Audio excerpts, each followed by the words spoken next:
नमस्कार, स्वागत है आप सभी का कृषि समाचारों के आज के अंक में। सबसे पहले नजर आज की खास खबरों पर। फसल बीमा कराने में बहुत पीछे हैं किसान। वर्ष 2014-15 जिंसों के लिए सबसे खराब वर्षों में से रहा एक। केसर की ज्यादा पैदावार के आसार। भारतीय आमों के लिए खुला मॉरिशस का बाजार। बेमौसम बारिश से चढ़ी मसालों की कीमत और खराब मौसम से आम लीची की फसलें प्रभावित। भारत के किसानों की एक बड़ी समस्या के रूप में यह बात भी सामने आई है कि वे मौसमी या अन्य प्राकृतिक आपदाओं की स्थिति में अपनी फसल का बीमा नहीं कराते। एसोचैम स्काईमेट वेदर के एक संयुक्त अध्ययन में यह बात सामने आई है कि देश के महज 19% किसान फसल बीमा के दायरे में हैं। इसमें एक चौंकाने वाली बात यह भी आई है कि देश के 81% किसानों को तो फसल बीमा के बारे में पता भी नहीं। इस संयुक्त अध्ययन में ये कहा गया कि गैर बीमित किसानों में से 46% ऐसे हैं जिन्हें बीमा के बारे में पता तो है लेकिन उनकी ऐसा कराने में कोई दिलचस्पी नहीं, जबकि 24% ने कहा कि यह सुविधा उन्हें उपलब्ध ही नहीं है। सिर्फ 11% को लगता है कि वह बीमा के प्रीमियम का भुगतान नहीं कर सकते। रिपोर्ट में कहा गया है कि करीब 3.2 करोड़ किसान देश भर में विभिन्न फसल बीमा योजनाओं से जुड़े हैं। हालांकि इन योजनाओं के डिजाइन विशेष तौर पर दावा निपटान में देरी से जुड़ी समस्याओं के कारण किसान सरकारी सब्सिडी के बावजूद बीमा सुरक्षा नहीं ले रहे हैं। वित्त वर्ष 2015 जिंसों के लिए भारी उथल-पुथल का वर्ष रहा। लौह अयस्क, कच्चा तेल, कीमती धातुएं, गेहूं, चीनी, कपास, खाद्य तेल जैसी जिंसों की कीमतें भारतीय और वैश्विक बाजारों में 10 से 50% तक गिरी हैं।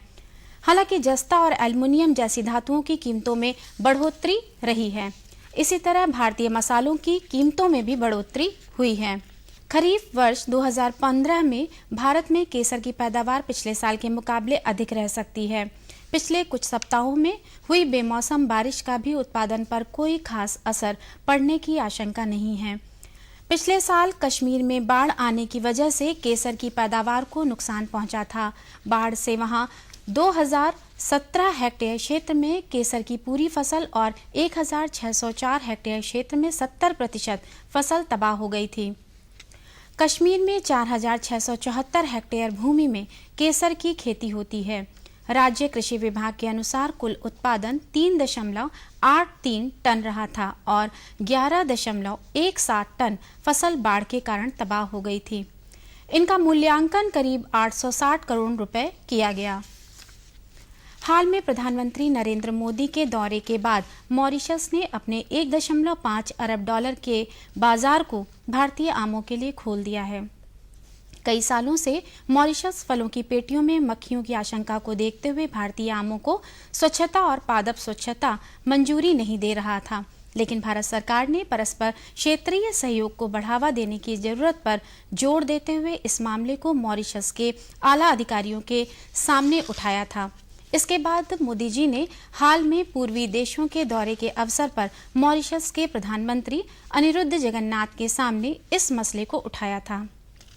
भारत सरकार और इस छोटे से द्वीपीय राष्ट्र ने मार्च की शुरुआत में एक करार किया, जिसके तहत भारतीय निर्यातक 1 अप्रैल से 31 अगस्त के बीच मॉरिशस को आमों का निर्यात कर सकते हैं। मॉरिशस के लिए भारत की तुलना में पाकिस्तान से आमों का आयात करना सस्ता पड़ता है, लेकिन आम की प्रमुख प्रजाति अल्फांसो और अन्य प्रजातियों की अनुपलब्धता के कारण भारत को पाकिस्तान की तुलना में बढ़त मिल सकती है। बेमौसम बरसात ने देश में लीची और आम किसानों की उम्मीदों पर पानी फेर दिया है। इस बारिश की वजह से लीची और आम की 15 से 20% फसल बर्बाद हो गई है।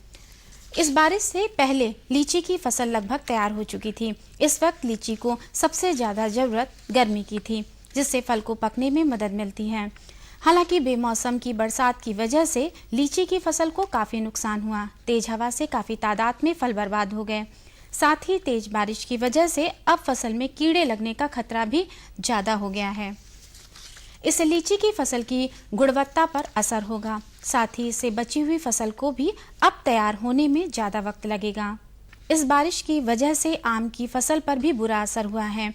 इस बार तेज ठंड और उसके बाद हल्की हल्की गर्मी की वजह से काफी अच्छे फल आए थे। साथ ही अनुकूल मौसम की वजह से राज्य में आम की फसल का विकास भी अच्छे तरीके से हो रहा था।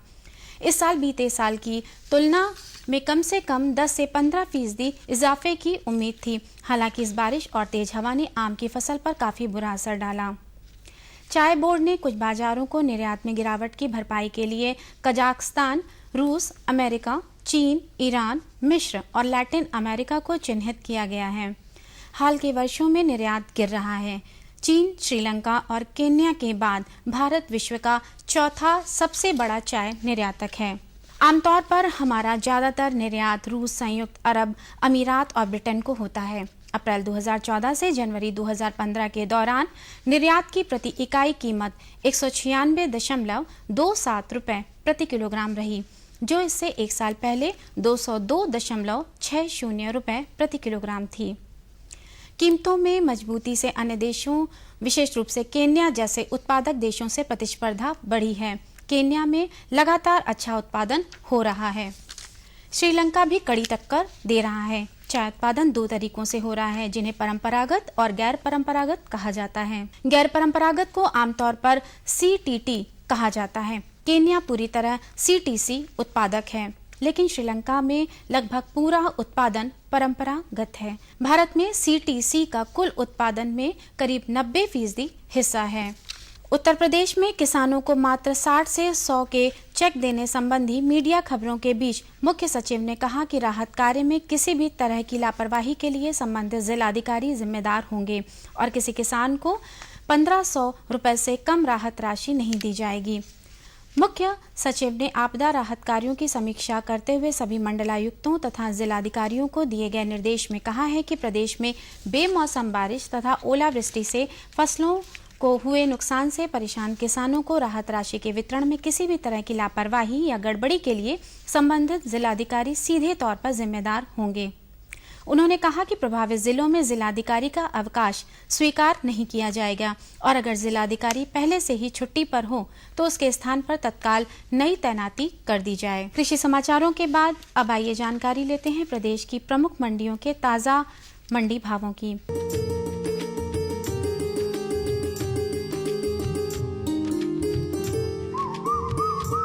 मंडी भावों में आज सबसे पहले बात करते हैं गेहूं के औसत भावों की। लखनऊ की मंडी में गेहूं 1455 रुपए प्रति कुंतल, इलाहाबाद की मंडी में 1480 रुपए, कानपुर की मंडी में 1420 रुपए और वाराणसी की मंडी में गेहूं का भाव 1460 रुपए प्रति कुंतल रहा। बात अगर चावल के भावों की करें तो लखनऊ की मंडी में चावल 2060 रुपए प्रति कुंतल, इलाहाबाद में 2180 रुपए, कानपुर में 1950 रुपए और वाराणसी में चावल का भाव 2100 रुपए प्रति कुंतल रहा। मूंग की औसत कीमतों की बात करें तो लखनऊ की मंडी में मूंग 7600 रुपए प्रति कुंतल, इलाहाबाद की मंडी में 7450 रुपए, कानपुर की मंडी में 7500 रुपए, वाराणसी की मंडी में मूंग का भाव 7650 रुपए प्रति कुंतल रहा। सब्जियों में टमाटर पर नजर डालें तो लखनऊ की मंडी में टमाटर 1675 रुपए प्रति कुंतल, इलाहाबाद की मंडी में 1500, कानपुर की मंडी में 1650 और वाराणसी में टमाटर 1680 रुपए प्रति कुंतल के हिसाब से बिका। इसी तरह सब्जियों में प्याज के भावों की बात करें तो लखनऊ की मंडी में प्याज 1625 रुपए प्रति कुंतल, इलाहाबाद की मंडी में 1700 रुपए, कानपुर की मंडी में 1600 रुपए, वाराणसी में 1480 रुपए प्रति कुंतल प्याज का भाव रहा। अब एक नजर आलू के औसत भावों पर भी। लखनऊ की मंडी में आलू का भाव 550 रुपए प्रति कुंतल, इलाहाबाद की मंडी में 580 रुपए प्रति कुंतल, कानपुर की मंडी में 410 रुपए प्रति कुंतल और वाराणसी की मंडी में आलू का भाव 550 रुपए प्रति कुंतल रहा। एक नजर परवल की औसत कीमतों पर। लखनऊ की मंडी में परवल का भाव 3200 रुपए प्रति कुंतल, इलाहाबाद की मंडी में 3300 रुपए प्रति कुंतल, कानपुर की मंडी में 3160 रुपए प्रति कुंतल, वाराणसी की मंडी में परवल का भाव 3040 रुपए प्रति कुंतल रहा। फलों में संतरा के भावों पर गौर करें तो लखनऊ की मंडी में संतरे 2600 रुपए प्रति कुंतल, इलाहाबाद की मंडी में संतरे 2550, कानपुर की मंडी में 2570 रुपए प्रति कुंतल, वाराणसी की मंडी में संतरे का औसत भाव 2600 रुपए प्रति कुंतल रहा। तो ये थे आज के कृषि समाचार और मंडी भाव। अगले अंक में हम फिर आपके लिए लेकर आएंगे कृषि जगत से जुड़ी नई जानकारियां और मंडी भाव। तब तक के लिए दीजिए अनुमति। नमस्कार। और बताओ। बस। अरे ये क्या भैया जी, बस इतनी सी रासायनिक खाद? किसानी छोड़ रहे हो क्या? किसानी नहीं, नादानी छोड़ रहे हैं। मिट्टी की जांच कराई है। अब तो लालाजी जितनी जरूरत है उतने ही उर्वरक खेत में डालेंगे। हाँ, किसान भाई आज ही अपने जिले की नजदीकी भूमि परीक्षण प्रयोगशाला में मिट्टी की जांच जरूर करवाएं और मिट्टी में पोषक तत्व, नमी व पौधे के विकास को देखते हुए केवल जरूरत के अनुसार ही पोषक तत्व डालें। और हाँ, मिट्टी में गंधक, जस्ता, बोरोन जैसे सूक्ष्म पोषक तत्वों का पता लगाना भी न भूलें। उर्वरक और जैविक खाद के सही उपयोग से भूमि का उपजाऊपन बनाए रखें, उत्पादकता बढ़ाएं, खर्चा घटाएं और बहुमूल्य विदेशी मुद्रा बचाने में भी सहयोग दें। और हाँ, धीमी गति से नाइट्रोजन उपलब्ध कराने वाले उर्वरकों जैसे नीम लेपित यूरिया को प्राथमिकता दें और यूरिया का पत्तों पर छिड़काव करें। अरे वाह, तू तो सचमुच समझदार हो गया रे। अधिक जानकारी के लिए संपर्क करें जिला कृषि अधिकारी या किसान कॉल सेंटर।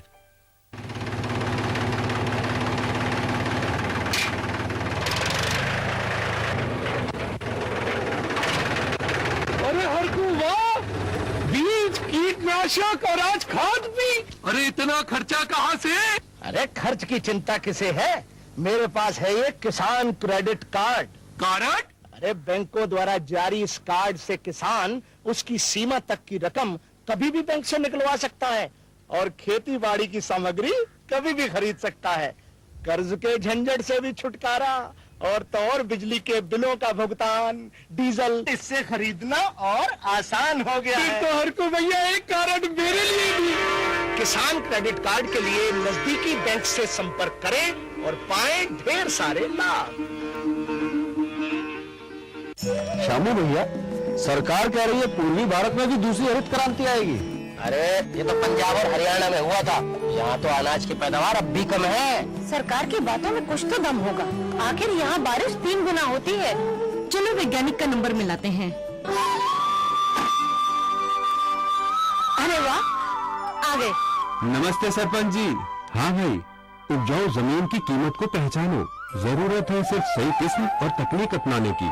पूर्वी भारत में सरकार कम गहरे नलकूप और बोरवेल के निर्माण के लिए सहायता दे रही है। लेकिन सरकार से और मिलेगा क्या? भरपूर मदद, जमीन की तैयारी से लेकर फसल की कटाई तक तकनीकी सलाह। 1000 हेक्टेयर के सैकड़ों क्षेत्रों में चावल और गेहूं के खास प्रदर्शन भी चल रहे हैं।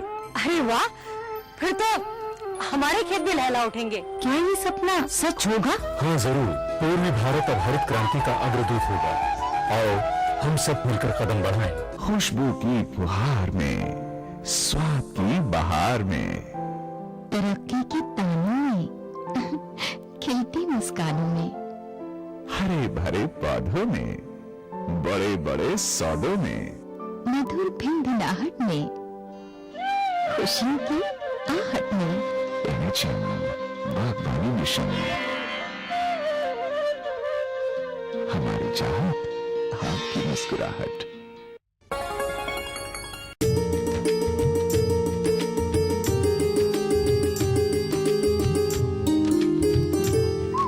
किसान भाइयों नमस्कार, स्वागत है आप सभी का आपके अपने कार्यक्रम कृषि दर्शन में।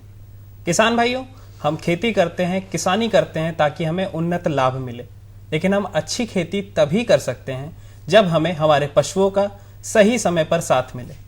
तो कैसे करें अपने पशुओं की देखरेख और कैसे करें उनका टीकाकरण, आइए हम जानते हैं हमारे आज के सहयोगी डॉक्टर मानव से, जो पशुपालन निदेशालय लखनऊ से हमारे साथ हैं। डॉक्टर साहब, आपका बहुत बहुत स्वागत है। डॉक्टर साहब, सबसे पहले ये जानना चाहूंगा कि टीकाकरण क्या है? जिसमें हम पशुओं के शरीर में कुछ इस तरीके के तत्व प्रवेश कराते हैं जिससे कि उनके शरीर में एंटीबॉडीज तैयार हों। और एंटीबॉडीज जब उनके शरीर में पैदा हो जाती हैं तो कोई भी बैक्टीरिया या वायरस जो बीमारी उत्पन्न करते हैं, तो अगर वो बैक्टीरिया या वायरस उस पशु के शरीर में प्रवेश करते हैं और उनको कोई इन्फेक्शन होता है, तो उससे उन बीमारियों में लड़ने की क्षमता उनके शरीर में पहले से होती है। तो पशु जो है उन बीमारियों से सुरक्षित हो जाता है।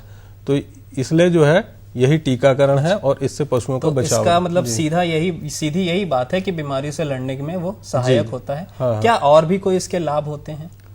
देखिए, टीका आवश्यकता है। हाँ, देखिए, टीकाकरण एक बहुत ही महत्वपूर्ण कार्यक्रम है। जैसे मनुष्यों में टीकाकरण किया जाता है, उसी तरीके से पशुओं में भी टीकाकरण किया जाता है।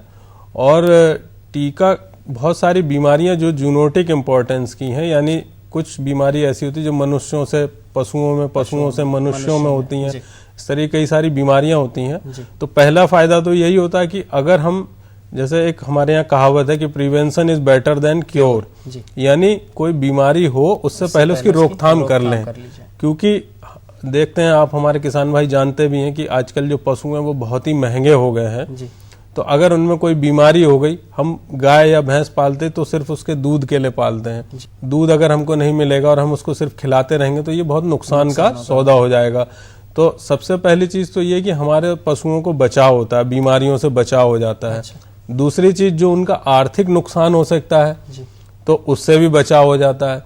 तीसरी बात यह है कि बहुत सारी बीमारियां हैं जिनको हम इलाज करके सही कर सकते हैं, हैं? तो हमारे अब चूंकि दवाइयां भी बहुत महंगी होती हैं, हमारे किसान भाई भी जानते हैं, सब दवाइयां काफी महंगी हैं। तो अगर हम तो और महंगी होती है, तो अगर हमको उनको पशुओं को सुरक्षित रखना है तो फिर उनकी चिकित्सा करानी पड़ेगी। तो चिकित्सा करानी पड़ेगी तो वो अलग से उनका आर्थिक नुकसान होगा। तो इस तरीके से इन सब सारी चीजों को देखते हुए हमारी समझ में यही है कि हमारे किसान भाई पशुओं को टीकाकरण अवश्य कराएं।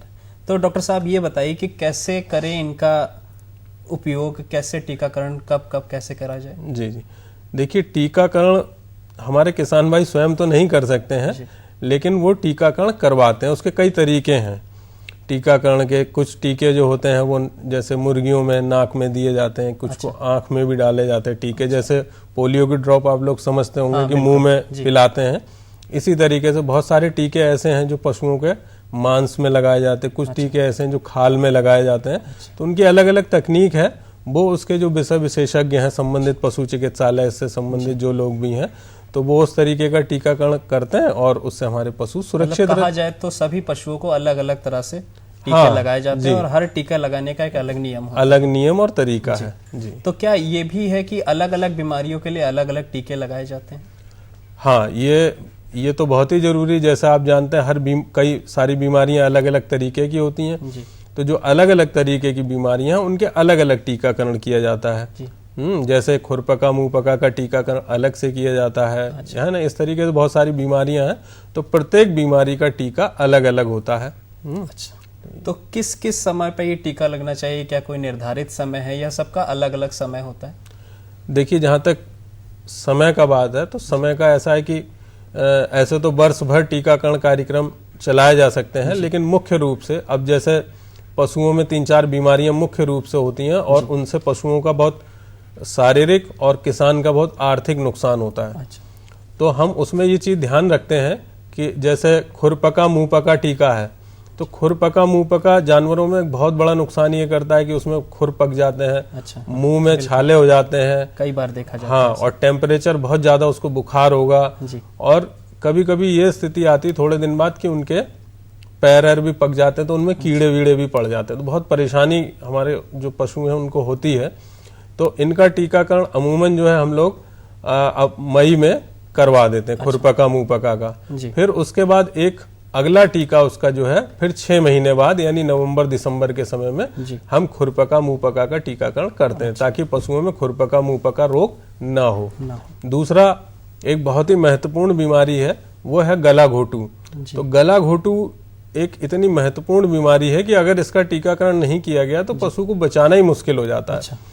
तो उसमें हम क्या करते हैं कि बरसात से पहले खास तौर पे जो नए कलोर पशु हैं, यानी बछिया पड़िया जो हैं, बहुत नई, 3 साल 4 साल 2 साल, उनमें विशेष रूप से देखने को मिलता है। तो उसमें बरसात से पहले टीकाकरण मई जून में कर देना चाहिए। तो उससे हमारे पशु पूरे बरसात भर सुरक्षित रहते, क्योंकि बारिश में ये बीमारी ज्यादा होने की संभावना। मतलब हर मौसम में अलग अलग तरह से टीकाकरण करना चाहिए ताकि बीमारियों से बचाव रहे। जी।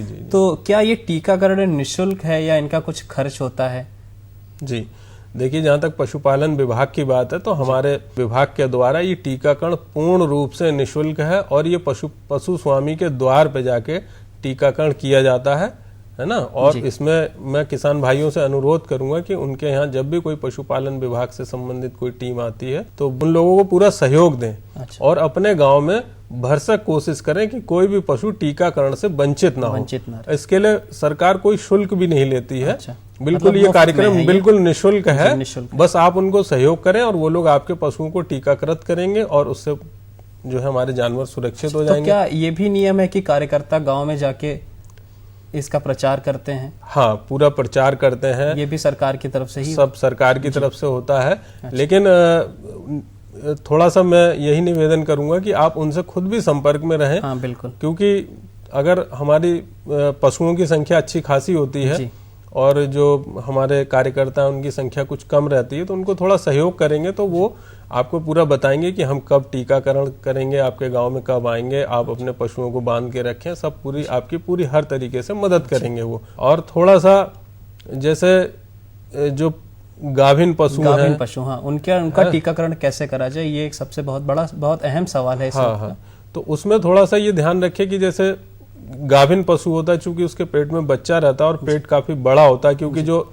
जुगाली करने वाले पशु होते हैं तो उनमें एक साइड रूमन होता है और एक साइड में बच्चेदानी होती है जिसमें बच्चा होता है, तो उसका शरीर काफी बढ़ जाता है और काफी भारी हो जाता है। तो जब भी हम टीकाकरण करवाएं, उसका टीकाकरण तो होता ही है, तो उसका टीकाकरण कराते समय ये चीज का हम विशेष ध्यान रखें कि जानवर कूद फांद ना करे या डरे ना।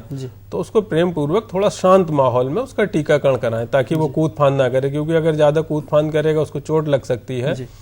और गाभिन है तो कभी कभी कूद फांद की वजह से भी बच्चा अबॉर्ट कर सकती है, गिरा सकती है ना। डॉक्टर साहब, आप यहाँ आए, आपने अपनी जानकारियां, इतनी अच्छी जानकारियां हमसे साझा करी, उसके लिए आपका बहुत बहुत धन्यवाद।